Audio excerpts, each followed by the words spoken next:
اور ہم خوش قسمت لوگ ہیں، خوش قسمت لوگ ہیں رب کعبہ کی قسم جو ہماری قیادت کرتے ہیں وہ استاد الاساتذہ، وہ لوگ ہیں جنہوں نے اصول فقہ کے اندر، اسلامی سیاست کے اندر اور احادیث مبارکہ کے اندر جو ہے ڈگریاں حاصل کی ہے، اور ممتاز طلباء کے اندر رہے، ممتاز لوگوں کے اندر رہے، وہ جن کے رات اور دن جو ہے ہماری ان نسلوں کی تعمیر کے اندر، کبھی دردہی کے پہاڑ پر، کبھی بارہمولہ کے اس میدان کے اندر، کبھی رامن کے جو ہے اس صحرا کے اندر، اور کبھی ادھر ریاضی اور نہ جانے کہاں کہاں جو ہے رات دن ایک کر کے جو ہے یہ علم جو ہے آپ لوگوں تک پہنچا رہے ہیں۔ یہ کم ہے، یہ کم ہے، لیکن کتنی بدقسمتی ہوگی، کتنی بدقسمتی ہوگی ہماری اس معاشرے کے اندر، ہمارے قافلے کے اندر انسان کہے کہ میں لا الہ الا اللہ محمد رسول پڑھتا ہوں، جمعیت اہل حدیث سے وابستہ ہوں، لیکن پھر کہو، پھر ذات کی وجہ سے ہم تقسیم ہو جائے، پھر عصبیت کی وجہ سے ہم تقسیم ہو جائے، پھر قومیت کی وجہ سے ہم تقسیم ہو جائے، پھر ہم علاقائیت کی وجہ سے تقسیم ہو جائے۔ الا الذین آمنوا وعملوا الصالحات وتواصوا بالحق، حق بات کرنی ہے، اور اگر اس منہج کو سمجھنا ہے تو جمعیت اہل حدیث کے ساتھ کھڑا رہے، چوکیدار کی شکل میں، سپاہی کی شکل میں، اور پیچھے جوتا اٹھانے والوں کی شکل میں۔ اور آج میرے معزز میرے امیر کہہ رہے تھے، میرے امیر کہہ رہے تھے، ظہور احمد سلفی صاحب کہہ رہے تھے درس دیتے ہو، کل جب درس دیا کہا تنظیمی کنونشن کے اندر، کہا کہ منہج یہ ہے کہ اگر میرا امیر مجھے اس وقت کہے تو اس وقت تک صدر تھا، اب جو ہے تو جوتا اٹھا، اس آپ کے جو پیچھے جو چلنے والا ہے جو سب سے کم تر ہے، اس کا جوتا اٹھا کر چلو تو میں اس کو اٹھانے کے لیے تیار ہوں۔ یہ منہج ہے، اور یہاں ہم زینا چھوڑنے کے لیے تیار نہیں ہوتے، یہ خطبے کا منبر چھوڑنے کے لیے تیار نہیں ہوتا کہ میں نے کیا کیا کیا آج تک۔ اور رب کعبہ کی قسم اگر آپ کو یہ سمجھ آ جائے نا، لہنے جلی اور لہنے خفی، یہ ہے نا ہم علمی گہوارے کے اندر، اسی لیے چھوٹی چھوٹی باتیں بتا رہا ہوں۔ لہنے جلی اور لہنے خفی اگر آپ کو سمجھ آ جائے، آپ ان مدرسوں کے اندر ڈیرا لگا دو، مدرسوں کے اندر ڈیرا۔ قرآن کریم عربی لہجے میں پڑھنا ہے، اس میں لہنے جلی بھی ہوتی ہے اور لہنے خفی بھی۔ لہنے خفی چھوٹی سی غلطی ہوتی ہے، وہ تو چلتا ہے، لہنے جلی ہوتا ہے حروف کو بدل دینا۔ یہاں کون ہے جو تجوید کو جانتا ہے؟ کون ہے اتنے بڑے مجموعے میں؟ رب کعبہ کی قسم ذرا ہم اپنے آپ کا محاسبہ کریں، کون ہے جو تجوید جانتا ہے؟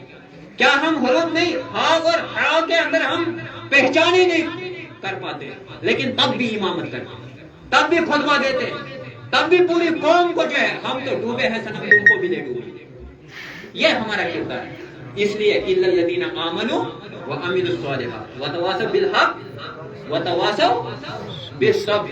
منہج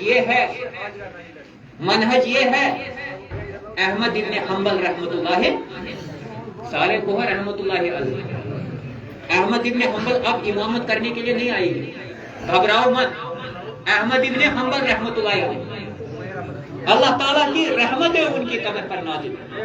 احمد ابن حنبل طرح طرح سے ستایا گیا، طرح طرح سے یہ بہت بڑا واقعہ ہے، یہ آپ سنتے رہتے ہیں، یہ سنتے رہتے ہیں اپنے دل کو تسکین دینے کے لیے، کچھ لوگ ایمان کو تازہ کرنے کے لیے، یہ آپ سنتے رہتے ہیں۔ میں جو بتانا چاہتا ہوں، جب معتصم باللہ خلیفہ بنا تو اس نے عزت کی، کس کی؟ امام احمد بن حنبل بہت زیادہ عزت کی۔ احمد ابن حنبل جو ہے وہ پریشان ہو گئے، کہا کہ یہ جو مصیبتیں پیچھے تھی جو کوڑا مارنے کی، وہ تو ٹھیک تھا، لیکن یہ میرے لیے اور مصیبت ہے، اور یہ سب سے بڑی مصیبت۔ کیوں؟ اس لیے کہ یہ احترام کرتا ہے، یہ مجھ سے وہی کروانا چاہے گا جو میرے رب کو پسند نہ ہو، جس سے میرا رب راضی نہ ہو۔ لیکن وہ احمد ابن حنبل جب ان سے پوچھا گیا، کہا کہ اگر مجھے یہ معلوم ہو کہ میرے پاس صرف ایک دعا ہے اور وہ ایک ہی دعا قبول ہو، کیا پتا ہو؟ رب کعبہ کی قسم اس علمی گہوارے پاک اس جگہ پر بیٹھے ہوئے ہو، اپنے دل پر ہاتھ رکھ کر اگر مجھے ہی کہا جائے کہ ایک دعا اللہ تعالیٰ، اللہ رب الجلال کی طرف سے ایک دعا ہے آپ کے لیے، ایک ہی دعا مانگو وہ قبول ہو جائے گی، میں یہی کہوں گا نا کہ میرے بچوں کو جو ہے یہ ڈاکٹر بنا دے، انجینئر بنا دے، مسلمان بنا دے، یہی کہوں گا نا، یہی سب کہوں گا۔ احمد ابن حنبل رحمۃ اللہ علیہ سے جب پوچھا نا کہ جب انہوں نے کہا کہ مجھے اگر یہ پتا چل جائے کہ میرے پاس صرف ایک دعا ہے اور وہی اللہ تعالیٰ قبول کرے گا تو وہ میں اپنے امیر کے لیے مانگوں گا. کس کے لیے مانگوں گا؟ اپنے امیر کے لیے. یہ منہج ہے جس منہج کی وجہ سے انسان اس تباہی اور خسارے سے بچ سکتا ہے. الا الذین آمنوا وعملوا الصالحات وتواصوا بالحق وتواصوا بالصبر. پھر صبر بھی کرنا. پھر فاقہ جب رہنا ہے, جب حق بات کو ہو گیا, تکلیفیں بھی آئیں گی, پریشانیاں بھی آئیں گی. جب حق والی جماعت کے ساتھ کھڑے ہوں گے تب تو یہاں پہ کبھی پلر بھی نہیں بنے گا, کبھی جو ہے 1 مہینہ لگ جائے گا, کبھی جو ہے 2 مہینے لگ جائیں گے. پریشان ہونے کی ضرورت, صبر کرنا, اس لیے کہ یہ ہمارا منہج ہے. میں اللہ تعالیٰ سے دعا کرتا ہوں اللہ کو بے جلال. اور ایک گزارش